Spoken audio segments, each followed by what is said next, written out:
കേരളത്തിലെ ബി.ജെ.പിയെ സംബന്ധിച്ച് തൃശൂർ ഇപ്പോൾ അവരുടെ തലയ്ക്ക് മുകളിൽ തൂങ്ങിയാടുന്ന ഒരു വാളാണ്.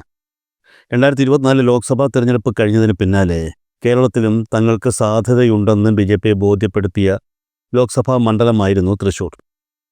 വൻ ഭൂരിപക്ഷത്തിൽ സുരേഷ് ഗോപി തൃശൂരിൽ വിജയം സ്വന്തമാക്കിയപ്പോൾ കേരളത്തിലും അവർ ചുവടുറപ്പിക്കുകയാണോ എന്ന ചിന്ത മറ്റ് രാഷ്ട്രീയ പാർട്ടികളെ അങ്കലാപ്പിലാക്കി. ലോക്സഭാ തെരഞ്ഞെടുപ്പ് കഴിഞ്ഞ് ഏകദേശം ഒരു വർഷം പിന്നിട്ടു. എന്നാൽ ഇപ്പോൾ പുറത്തുവരുന്ന വിവരങ്ങൾ തൃശ്ശൂരിൽ ബി.ജെ.പി നേടിയ വിജയത്തിൻ്റെ തിളക്കം കുറയ്ക്കുന്നതാണ്. ബി.ജെ.പി സ്ഥാനാർത്ഥിയുടെ ബന്ധുക്കളും സ്വന്തക്കാരും ഉൾപ്പെടെയുള്ളവർ തൃശ്ശൂരിലെത്തി വോട്ടർ പട്ടികയിൽ പേര് ചേർത്ത് വോട്ട് ചെയ്തു എന്ന വിവരങ്ങൾക്കൊപ്പം വളരെ ഗുരുതരമായ മറ്റൊരു സംഗതി കൂടി പുറത്തു വന്നിരുന്നു. സ്ഥാനാർത്ഥിയുടെ സഹോദരനും ഭാര്യയും ഉൾപ്പെടെയുള്ളവർക്ക് ഇരട്ട വോട്ട് എന്നതിലുപരി 2 തിരിച്ചറിയൽ കാർഡ് കൂടി ഉണ്ടെന്നുള്ള വിവരങ്ങളാണ് പുറത്തു വന്നത്. ക്രിമിനൽ കുറ്റകൃത്യത്തിൻ്റെ പരിധിയിൽ വരുന്ന ഈ സംഭവത്തിൽ സ്ഥാനാർത്ഥി ഇതുവരെ പ്രതികരിച്ചില്ല എന്നുള്ളതാണ് രസകരം. മാധ്യമപ്രവർത്തകരെ കാണുമ്പോൾ മുഖം വീർപ്പിച്ചു കെട്ടി മിണ്ടാതെ നടക്കുകയാണ് സ്ഥാനാർത്ഥി. ആരോടും മിണ്ടൂലാന്ന്, എല്ലാവരോടും പിണക്കമാണ് പോലും. കാര്യങ്ങൾ ഇത്രത്തോളം കൊണ്ട് എത്തിച്ചതിന് നന്ദി എന്നാണ് കണ്ണ് നിറഞ്ഞുകൊണ്ട് സ്ഥാനാർത്ഥി പറയുന്നത്. അതല്ലാതെ കാണിച്ചത് പോക്രിത്തരമാണെന്നല്ല. ഒരു ജനപ്രതിനിധിയുടെ സഹോദരൻ ഒരു ജനപ്രതിനിധിക്ക് വേണ്ടി വോട്ട് രേഖപ്പെടുത്താൻ രണ്ടാമതൊരു തിരിച്ചറിയൽ കാർഡ് കൂടി കൈപ്പറ്റി എന്ന സംഭവത്തെ എത്ര ലാഘവത്തോടെയാണ് ഇവർ വിലയിരുത്തുന്നത്. ഇതിന് മാധ്യമങ്ങൾക്ക് നേരെ കയറുകയാണ്. മാധ്യമപ്രവർത്തകരാണ് ഈ കാര്യങ്ങൾ ഇത്രത്തോളം വലുതാക്കിയത് എന്നാണ് സ്ഥാനാർത്ഥിയുടെ ആ പ്രതികരണത്തിൽ നിന്നും വായിച്ചെടുക്കാൻ കഴിയുന്നത്. മാധ്യമപ്രവർത്തകർ ഇടപെട്ടില്ലായിരുന്നു എങ്കിൽ ഈ കാര്യം ആരും അറിയാതെ അങ്ങനെയങ്ങ് പോകുമായിരുന്നില്ലേ എന്ന്. നിങ്ങൾ ഇതിനകത്ത് കയറി കളിച്ചു, ഇതിപ്പോൾ നാളറിഞ്ഞു, എനിക്ക് പുറത്തിറങ്ങാൻ കഴിയാതെയായി, നിങ്ങൾക്കൊക്കെ സമാധാനമായല്ലോ എന്നാണ് സ്ഥാനാർത്ഥി സുരേഷ് ഗോപി മാധ്യമപ്രവർത്തകരോടും മറ്റ് രാഷ്ട്രീയ പാർട്ടികളോടും ചോദിക്കുന്നത്.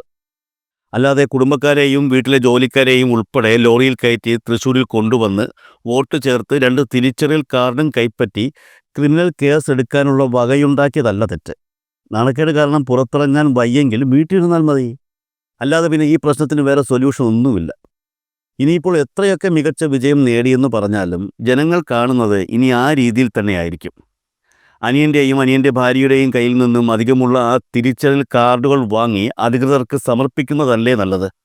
അങ്ങനെ ചെയ്തിട്ടാണ് ഈ മുഖം വീർപ്പിച്ചു കെട്ടൽ കാണിക്കുന്നതെങ്കിൽ നിങ്ങൾ പറയുന്ന കാര്യം കേൾക്കുകയെങ്കിലും ചെയ്യാം. അതല്ലാതെ ആരൊക്കെയോ പറയുന്നത് പോലെ രണ്ടും കൂടി ഒരുമിച്ച് ചെയ്ത് കാണിക്കരുത്. അത് കണ്ടുകൊണ്ടിരിക്കാനുള്ള സമയവും സൗകര്യവും സാധാരണക്കാർക്ക് കാണില്ല. പക്ഷേ എന്നെ അത്ഭുതപ്പെടുത്തിയ മറ്റൊരു കാര്യമെന്ന് പറയുന്നത് നിലയില്ലാ കയത്തിൽ വീണ് തിരിച്ചു കയറാൻ കഴിയാതെ കയ്യും കാലും ഇട്ടടിക്കുന്ന തൃശ്ശൂർ സ്ഥാനാർത്ഥിയുടെ വേദന കൂടെയുള്ളവർക്ക് വീണ വായനയായി തോന്നുന്നു എന്നുള്ളതാണ്. 2 ദിവസം മുൻപ് സുരേഷ് ഗോപിയുമായി ബന്ധപ്പെട്ട് തൃശ്ശൂർ വോട്ടർ പട്ടിക വിവാദത്തിൽ ബി.ജെ.പി മുൻ സംസ്ഥാന അധ്യക്ഷൻ കെ സുരേന്ദ്രൻ മാധ്യമപ്രവർത്തകർക്ക് മുന്നിൽ പുല്ലാങ്കുഴൽ വായിച്ചിട്ട് പോയായിരുന്നു. സുരേന്ദ്രൻ്റെ പറച്ചിലാണ് രസം. 10-11 വോട്ടുകൾ ഇത്തരത്തിൽ ചേർത്തത് കൊണ്ടാണോ സുരേഷ് ഗോപി ജയിച്ചത് എന്നാണ് പുള്ളിക്കാരൻ ചോദിക്കുന്നത്. പുള്ളിക്ക് കുറച്ചെങ്കിലും കോമൺ സെൻസ് എന്ന് പറയുന്ന കാര്യമുണ്ടെങ്കിൽ ഇത്തരത്തിലൊരു ചോദ്യം മാധ്യമപ്രവർത്തകർക്ക് മുന്നിൽ വച്ച് ചോദിക്കുമോ? ചെയ്ത കുറ്റങ്ങൾ അഡ്മിറ്റ് ചെയ്യുകയല്ലേ പുള്ളി ചെയ്തിരിക്കുന്നത്. മാത്രമല്ല പുള്ളിയുടെ ശരീരഭാഷ കൂടി ഒന്ന് ശ്രദ്ധിക്കണം. ചിരിച്ച് ആടിക്കുഴഞ്ഞാണ് പുള്ളി സംസാരിക്കുന്നത്. ഇങ്ങനെയൊക്കെ സംഭവിച്ചതിൽ എനിക്ക് അതിയായ സന്തോഷമുണ്ട് എന്ന് പറയുന്നത് പോലെ. അതിനിടയിൽ ചാനൽ ചർച്ചയിൽ ശ്രീപത്മനാഭൻ എന്ന് പറയുന്ന ബി.ജെ.പി നേതാവ് വന്നിരുന്ന് പച്ചയ്ക്ക് പറഞ്ഞിരുന്നു, ഞങ്ങൾ ഇനിയും ഇങ്ങനെയുള്ള കാര്യങ്ങൾ ചെയ്യുമെന്ന്. 6 മാസം ഒരു സ്ഥലത്ത് താമസിച്ചാലേ വോട്ടർ പട്ടികയിൽ പേര് ചേർക്കാൻ കഴിയൂ എന്ന നിയമം നിലവിലുണ്ട് എന്ന് ഓർമ്മിപ്പിച്ചപ്പോൾ ഞങ്ങൾ 1 വർഷം താമസിച്ചു എന്ന് രേഖയുണ്ടാക്കി കൊള്ളാം എന്നും ഇദ്ദേഹം പറയുകയായിരുന്നു. അതാണ് ഞാൻ പറഞ്ഞത്, സുരേഷ് ഗോപി വളരെ ഗുരുതരമായ ഒരു പ്രശ്നത്തിലാണുള്ളത് എന്ന ഈ സാഹചര്യം ബി.ജെ.പിയിലെ മറ്റു നേതാക്കളെ സംബന്ധിച്ച് സന്തോഷകരമായ ഒന്നാണോ എന്ന് സംശയമുണ്ടെന്ന്. തൃശ്ശൂർ വോട്ടർ പട്ടിക വിവാദം ഇത്തരത്തിൽ ഉയർന്നു നിൽക്കുന്ന ഈ സാഹചര്യത്തിൽ ഇപ്പോൾ പുതിയൊരു നീക്കവുമായി ബി.ജെ.പി രംഗത്തെത്തിയിരിക്കുകയാണ്. 2026 നിയമസഭാ തെരഞ്ഞെടുപ്പുമായി ബന്ധപ്പെട്ട് തൃശ്ശൂർ ലോക്സഭാ മണ്ഡലത്തിൽ ഉൾപ്പെടുന്ന 3 നിയമസഭാ മണ്ഡലങ്ങളിലെ സ്ഥാനാർത്ഥികളുടെ കാര്യത്തിൽ ഇപ്പോൾ തീരുമാനമായിട്ടുണ്ട് എന്നാണ് വിവരങ്ങൾ. ഇതിനുള്ള സാഹചര്യമാണോ ഇത് എന്നുള്ള ചോദ്യം ബി.ജെ.പി പ്രവർത്തകരിൽ നിന്ന് തന്നെ സ്വാഭാവികമായും ഉയരുമെങ്കിലും അങ്ങനെയുള്ള ചോദ്യങ്ങൾക്കൊന്നും ഇവിടെ പ്രസക്തിയില്ല എന്ന മനോഭാവത്തിലാണ് ബി.ജെ.പി നേതാക്കൾ. നിയമസഭാ തെരഞ്ഞെടുപ്പിനുള്ള പ്രവർത്തനങ്ങൾ ഇപ്പോഴേ ആരംഭിച്ചാൽ മാത്രമേ തൃശ്ശൂർ ജില്ലയിൽ പ്രതീക്ഷിക്കുന്ന സീറ്റുകൾ ബി.ജെ.പിക്ക് നേടാൻ കഴിയുകയുള്ളൂ എന്നും നേതാക്കൾ കരുതുന്നുണ്ട്. എന്തായാലും തൃശ്ശൂരിലെ പ്രധാനപ്പെട്ട 3 മണ്ഡലങ്ങളിലെ സ്ഥാനാർത്ഥികളെ സംബന്ധിച്ചാണ് ഇപ്പോൾ ധാരണ ഉണ്ടായിരിക്കുന്നത് എന്നാണ് പുറത്തുവരുന്ന വിവരം. ഈ വരുന്ന നിയമസഭാ തെരഞ്ഞെടുപ്പിൽ ശ്രദ്ധ കേന്ദ്രീകരിക്കേണ്ട രണ്ട് ജില്ലകൾ തൃശ്ശൂരും തിരുവനന്തപുരവും ആണെന്നും എന്നാൽ അതിൽ പ്രധാനം കൊടുക്കേണ്ടത് തൃശ്ശൂർ ജില്ലയ്ക്കാണെന്നുമാണ് ബി ജെ പി നേതൃത്വത്തിൽ ധാരണ ഉണ്ടായിരിക്കുന്നത്. തിരുവനന്തപുരം പോലെ ബി ജെ പിയുടെ എ ക്ലാസ് ജില്ലയായാണ് സംസ്ഥാന നേതൃത്വം തൃശ്ശൂരിനെ കാണുന്നത്. ബി ജെ പിക്ക് കേരളത്തിൽ നിന്നുള്ള ഏക ലോക്സഭാ അംഗം തൃശ്ശൂരിൽ ജയിച്ച സുരേഷ് ഗോപിയാണല്ലോ. ബി ജെ പിക്ക് എം പി ഉള്ള മണ്ഡലം എന്നത് നിയമസഭാ തെരഞ്ഞെടുപ്പിൽ ഗുണം ചെയ്യുമെന്നാണ് ജില്ലാ നേതൃത്വത്തിൻ്റെ വിലയിരുത്തൽ. എം പി ഇപ്പോൾ നിൽക്കുന്ന സാഹചര്യമൊന്നും ബി ജെ പി നേതൃത്വത്തിനെ സംബന്ധിച്ച് വിഷയമല്ല. ഉറപ്പായും ജനങ്ങൾ ബി ജെ പിക്കൊപ്പം തന്നെ നിൽക്കുമെന്നാണ് അവർ കരുതുന്നത്. ലോക്സഭാ തെരഞ്ഞെടുപ്പിൽ എങ്ങനെയാണ് കാര്യങ്ങൾ മുന്നോട്ട് പോയത് അത്തരത്തിൽ തന്നെയായിരിക്കും നിയമസഭാ തെരഞ്ഞെടുപ്പിലും സംഭവിക്കുക എന്നും ബി ജെ പി നേതൃത്വം വിലയിരുത്തുന്നുണ്ട്. സ്ഥാനാർത്ഥികളെ നേരത്തെ തീരുമാനിക്കുന്നത് ബി ജെ പി പ്രവർത്തകരുടെ ആത്മവിശ്വാസം വർദ്ധിപ്പിക്കുന്നതിനും ഗുണം ചെയ്യുമെന്നും നേതൃത്വം കരുതുന്നു. അതുകൊണ്ടാണ് തൃശ്ശൂർ ലോക്സഭാ മണ്ഡലത്തിന് കീഴിൽ വരുന്ന 3 നിയമസഭാ മണ്ഡലങ്ങളിലേക്കുള്ള സ്ഥാനാർത്ഥികളുടെ കാര്യത്തിൽ ബി ജെ പിയിൽ ധാരണയായത്. തൃശ്ശൂർ ലോക്സഭാ മണ്ഡലത്തിൽ ഉൾപ്പെടുന്ന തൃശ്ശൂർ നിയമസഭാ മണ്ഡലം, അതുപോലെ ഒല്ലൂർ, മണലൂർ എന്നീ നിയമസഭാ മണ്ഡലങ്ങളിൽ വരുന്ന തിരഞ്ഞെടുപ്പിൽ മത്സരിക്കുന്ന സ്ഥാനാർത്ഥികളുടെ കാര്യത്തിലാണ് ഇപ്പോൾ ബി ജെ പിയിൽ ധാരണയായിരിക്കുന്നത്. ഈ 3 മണ്ഡലങ്ങളിലും സ്ഥാനാർത്ഥിയാകുമെന്ന് കരുതപ്പെടുന്ന ബി ജെ പി നേതാക്കൾ ഇപ്പോൾ തന്നെ പ്രവർത്തനങ്ങളിൽ സജീവമായിട്ടുണ്ട്. തദ്ദേശ സ്വയംഭരണ തെരഞ്ഞെടുപ്പിന് മുൻപ് തന്നെ ഈ മണ്ഡലങ്ങളിലെ ബി ജെ പി സ്ഥാനാർത്ഥികളെ സജീവമാക്കുക എന്ന ഉദ്ദേശത്തോടെയാണ് ഇപ്പോൾ ഈ അനൗദ്യോഗിക പ്രഖ്യാപനം നടന്നിരിക്കുന്നത്. 2021 നിയമസഭാ തെരഞ്ഞെടുപ്പിൽ Suresh Gopi B J P സ്ഥാനാർത്ഥിയായി മത്സരിച്ച മണ്ഡലമാണ് തൃശ്ശൂർ. CPIയിലെ ബാലചന്ദ്രനും കോൺഗ്രസിലെ പത്മജ വേണുഗോപാലുമായിരുന്നു സുരേഷ് ഗോപിയുടെ എതിർ സ്ഥാനാർത്ഥികൾ. അന്ന് ബി ജെ പി സ്ഥാനാർത്ഥി 3ാം സ്ഥാനത്തായിരുന്നു എന്നുള്ളത് കൂടി ഓർക്കണം. അന്ന് CPI സ്ഥാനാർത്ഥിക്കും കോൺഗ്രസ് സ്ഥാനാർത്ഥിക്കും പിറകിൽ 3ാം സ്ഥാനത്തായി പോയ സുരേഷ് ഗോപി 3 വർഷം കഴിഞ്ഞ് നടന്ന ലോക്സഭാ തെരഞ്ഞെടുപ്പിൽ 1ാം സ്ഥാനത്തേക്ക് എത്തി എന്ന് പറയുമ്പോൾ അവിടെ മനസ്സിലാക്കാനുള്ളത് സ്വാഭാവികമായും ബി ജെ പിക്ക് ശക്തി വർദ്ധിച്ചു എന്ന് തന്നെയാണ്. എന്നാൽ ഈ വോട്ടർ പട്ടികയിലെ ക്രമക്കേടുകൾ പുറത്തു വന്നതോടുകൂടിയാണ് ചില കാര്യങ്ങളിൽ വ്യക്തത ഉണ്ടായതെന്ന് പറയാതെ വയ്യ. 2021 നടന്ന നിയമസഭാ തെരഞ്ഞെടുപ്പിൽ തൃശ്ശൂർ നിയമസഭാ മണ്ഡലത്തിൽ ബാലചന്ദ്രൻ 44,263 വോട്ടുകളാണ് നേടിയത്. അതേസമയം 2ാം സ്ഥാനത്തെത്തിയ പത്മജ വേണുഗോപാൽ 43,317 വോട്ടുകളും സ്വന്തമാക്കിയിരുന്നു. 3ാം സ്ഥാനത്തെത്തിയ സുരേഷ് ഗോപി 40,457 വോട്ടുകളാണ് നേടിയത്. ഈ സാഹചര്യത്തിലാണ് മറ്റൊരു കണക്ക് കൂടി നോക്കേണ്ടത്. 2016 നടന്ന നിയമസഭാ തെരഞ്ഞെടുപ്പിൽ CPI സ്ഥാനാർത്ഥി നേടിയതിനേക്കാൾ 7.94% വോട്ട് കുറച്ചാണ് 2021 CPI സ്ഥാനാർത്ഥിയായ P. ബാലചന്ദ്രന് ലഭിച്ചത്. അതുപോലെ തന്നെ കോൺഗ്രസ് സ്ഥാനാർത്ഥിക്കും ഇത്തരത്തിൽ വോട്ട് കുറഞ്ഞിട്ടുണ്ട്. 2016 നടന്ന തെരഞ്ഞെടുപ്പിൽ കോൺഗ്രസ് സ്ഥാനാർത്ഥി നേടിയതിനേക്കാൾ 3.18% വോട്ട് കുറച്ചാണ് 2021 പത്മജ വേണുഗോപാൽ നേടിയത്. BJP സ്ഥാനാർത്ഥിക്ക് മാത്രം 11.84% വോട്ടിൻ്റെ വർധനവാണ് ഉണ്ടായിരിക്കുന്നത്. 2024 ലോക്സഭാ തെരഞ്ഞെടുപ്പിലേക്ക് വന്നാൽ തൃശ്ശൂർ നിയമസഭാ മണ്ഡലത്തിൽ സുരേഷ് ഗോപി സ്വന്തമാക്കിയത് 55,057 വോട്ടുകളാണ്. 2ാം സ്ഥാനത്തെത്തിയ കോൺഗ്രസ് സ്ഥാനാർത്ഥി K. മുരളീധരൻ 40,940 വോട്ടുകളും അന്ന് നേടി. ഇടതുപക്ഷ സ്ഥാനാർത്ഥിയായ VS സുനിൽകുമാറിന് തൃശ്ശൂർ നിയമസഭാ മണ്ഡലത്തിൽ അന്ന് 34,253 വോട്ടുകൾ മാത്രമേ നേടാൻ കഴിഞ്ഞുള്ളൂ.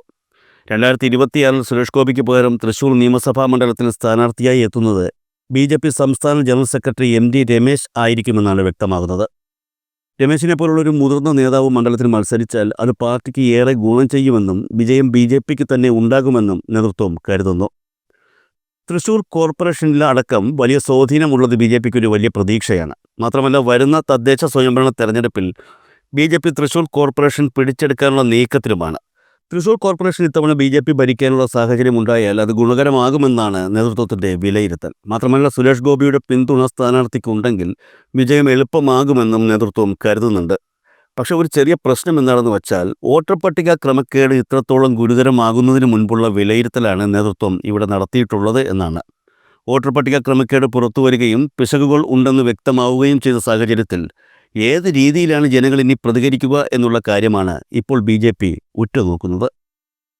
തൃശ്ശൂർ നിയമസഭാ മണ്ഡലം പോലെ BJP പ്രതീക്ഷ വഹിക്കുന്ന മറ്റൊരു മണ്ഡലമാണ് ഒല്ലൂർ.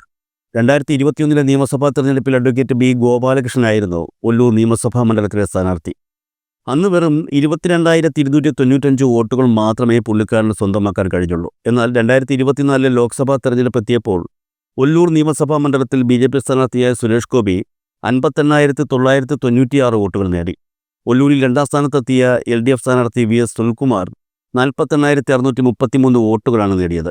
BJP സ്ഥാനാർത്ഥിയും CPI സ്ഥാനാർത്ഥിയും തമ്മിൽ ഏകദേശം 10,361 വോട്ടുകളുടെ വ്യത്യാസമുണ്ട് എന്നുള്ളത് ഒല്ലൂരിൽ BJPയുടെ പ്രതീക്ഷ വർദ്ധിപ്പിക്കുന്നുണ്ട്. 2026 നടക്കാൻ പോകുന്ന നിയമസഭാ തെരഞ്ഞെടുപ്പിലും BJP സ്ഥാനാർത്ഥി അഡ്വക്കേറ്റ് ബി ഗോപാലകൃഷ്ണൻ ആയിരിക്കുമെന്നാണ് അറിയാൻ കഴിയുന്നത്. കഴിഞ്ഞ നിയമസഭാ തെരഞ്ഞെടുപ്പിൽ 14.28% വോട്ടുകൾ മാത്രമേ ഗോപാലകൃഷ്ണൻ പിടിച്ചുള്ളൂ എങ്കിലും ഇത്തവണ മണ്ഡലത്തിൽ ഒന്നാം സ്ഥാനത്തെത്താൻ കഴിയുമെന്ന് തന്നെയാണ് നേതൃത്വവും ഗോപാലകൃഷ്ണന് കണക്കുകൂട്ടുന്നത്. ഗോപാലകൃഷ്ണനോട് മണ്ഡലത്തിൽ സജീവമാകാൻ BJP നേതൃത്വം ആവശ്യപ്പെട്ടിട്ടുമുണ്ട്. മണ്ഡലത്തിൽ സ്ഥാനാർത്ഥികൾ ആരായിരുന്നാലും മികച്ച പ്രവർത്തനം കാഴ്ചവെച്ചാൽ വിജയം BJPക്കൊപ്പം നിൽക്കും എന്ന് തന്നെയാണ് നേതൃത്വം അവകാശപ്പെടുന്നത്. തൃശൂർ, ഒല്ലൂർ നിയമസഭാ മണ്ഡലങ്ങൾക്കൊപ്പം മണലൂർ നിയമസഭാ മണ്ഡലത്തിലെയും BJP സ്ഥാനാർത്ഥിക്ക് ഒരു വ്യക്തതയായി കഴിഞ്ഞു. CPM നേതാവായ മുരളി പെരുന്നെല്ലിയാണ് നിലവിൽ മണ്ഡലത്തെ പ്രതിനിധീകരിക്കുന്നത്. കോൺഗ്രസ് സ്ഥാനാർത്ഥിയായ വിജയ് ഹരിയെ കഴിഞ്ഞ നിയമസഭാ തെരഞ്ഞെടുപ്പിൽ 29,876 വോട്ടുകൾക്ക് തോൽപ്പിച്ചിട്ടാണ് മുരളി ഒല്ലൂർ മണ്ഡലത്തിൽ വിജയിച്ചത്. അന്ന് BJP സ്ഥാനാർത്ഥിയായി മത്സരിച്ച രാധാകൃഷ്ണൻ 36,566 വോട്ടുകൾ നേടിയിരുന്നു. 2016 നിയമസഭാ തെരഞ്ഞെടുപ്പുമായി ബന്ധപ്പെട്ട് പരിശോധിക്കുമ്പോൾ 2021 BJP സ്ഥാനാർത്ഥിക്ക് 1.34% വോട്ടിൻ്റെ കുറവാണ് മണ്ഡലത്തിൽ രേഖപ്പെടുത്തിയിരിക്കുന്നത്. അതേസമയം കഴിഞ്ഞ വർഷം നടന്ന ലോക്സഭാ തെരഞ്ഞെടുപ്പിൽ മണലൂർ നിയമസഭാ മണ്ഡലത്തിൽ BJP സ്ഥാനാർത്ഥിയായ സുരേഷ് ഗോപി നേടിയത് 61,196 വോട്ടുകളാണ്. രണ്ടാം സ്ഥാനത്തെത്തിയ ഇടതുപക്ഷ സ്ഥാനാർത്ഥി VS സുനിൽകുമാർ 53,183 വോട്ടുകൾ നേടി. 813 വോട്ടുകളുടെ ഭൂരിപക്ഷമുണ്ടായിരുന്നു. 2026 നടക്കാൻ പോകുന്ന നിയമസഭാ തെരഞ്ഞെടുപ്പിലും രാധാകൃഷ്ണൻ തന്നെയായിരിക്കും മണലൂർ മണ്ഡലത്തിലെ സ്ഥാനാർത്ഥി എന്നാണ് പുറത്തുവരുന്ന വിവരം. മണ്ഡലത്തിൽ സജീവമാകാനും നേതൃത്വം രാധാകൃഷ്ണനോട് ആവശ്യപ്പെട്ടിരുന്നു. അതിന് പ്രകാരം അദ്ദേഹം മണ്ഡലത്തിൽ ഇപ്പോൾ സജീവമായിട്ടുണ്ട്. മാത്രമല്ല, കുടുംബയോഗങ്ങൾ പോലുള്ള പരിപാടികളിലും ഇപ്പോൾ രാധാകൃഷ്ണൻ പങ്കെടുത്തുകൊണ്ടിരിക്കുകയാണ്. നിലവിലെ സാഹചര്യത്തിൽ AN രാധാകൃഷ്ണൻ സാധ്യത ഉണ്ടെന്ന് തന്നെയാണ് നേതൃത്വത്തിൻ്റെ വിലയിരുത്തൽ. വോട്ടർ പട്ടിക ക്രമക്കേട് തലയ്ക്ക് മുകളിൽ തൂങ്ങിക്കിടക്കുന്ന വാളായി നിൽക്കുന്ന സാഹചര്യത്തിലാണ് തൃശൂർ ലോക്സഭാ മണ്ഡലത്തിൽ ഉൾപ്പെടുന്ന 3 നിയമസഭാ മണ്ഡലങ്ങളിലെ BJP സ്ഥാനാർത്ഥികളെ സംബന്ധിച്ച വിവരങ്ങൾ പുറത്തുവരുന്നത്. ഇതിൽ BJP ഏറ്റവും കൂടുതൽ പ്രാധാന്യം നൽകുന്നത് തൃശൂർ നിയമസഭാ മണ്ഡലം തന്നെയാണ്. തങ്ങളുടെ മുതിർന്ന നേതാവായ MD രമേശിനെ ഇത്തവണ വിജയിപ്പിക്കണമെന്ന ഉദ്ദേശത്തോടു കൂടി തന്നെയാണ് BJP കാര്യങ്ങൾ മുന്നോട്ട് നീക്കിക്കൊണ്ടിരിക്കുന്നത്. എന്നാൽ അതിനിടയിലാണ് ഇടുത്തി പോലെ വോട്ടർ പട്ടിക ക്രമക്കേട് വിവാദം ഉയർന്നതും. ഇനി ഏകദേശം 9 മാസത്തിനുള്ളിൽ നടക്കാൻ പോകുന്ന നിയമസഭാ തെരഞ്ഞെടുപ്പിന് മുൻപ് വോട്ടർ പട്ടിക ക്രമക്കേട് ഉൾപ്പെടെയുള്ള വിവാദങ്ങൾ ജനങ്ങൾ മറന്നേക്കുമെന്ന ആത്മവിശ്വാസത്തിലാണ് BJP നേതൃത്വം.